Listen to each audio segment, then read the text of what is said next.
अच्छा जी जनाबे आली जेड़ा वै शौक करो यह जोड़ा जेड़ा दूसरा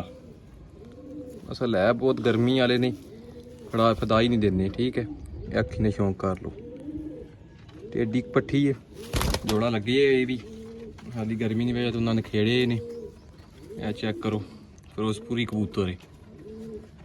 ਜਿਹੜੇ ਜਿਹੜੇ ਫੈਨ ਨੇ ਨਾ ਭਰਾ ਫਿਰੋਜ਼ਪੁਰੀਆਂ ਨੇ ਤੇ ਉਹ ਜਿਹੜਾ ਚੈੱਕ ਕਰ ਲਵੋ तीन जोड़े जे माशाल्लाह लाजमी आखना मैं छोड़ के चेक कराओ इसकी भी क्या हो गया फिरोजपुरी कबूतर ते ऐद मादी तो तकरीबन लगे ने मैलियां अखा वाला कबूतर ते गोल्डन मादी ठीक है यह जोड़ा हो गया। अच्छा जी जनाब आखिरी जोड़े इंडियन लाखा शौक कराने तुहानू यह कबूतर है माशाल्लाह लाजमी आखना कबूतरे की भी देख के ते पिछा है नहीं टेल बैलेंस है पत्ता बंद हूँ है ना जो सामने वजूद है यह कट्टे है थोड़ा जहा कढ़न लगे थोड़ा जहा लेकिन है जो बच्चे वाला कबूतर है कराओ शौक इसना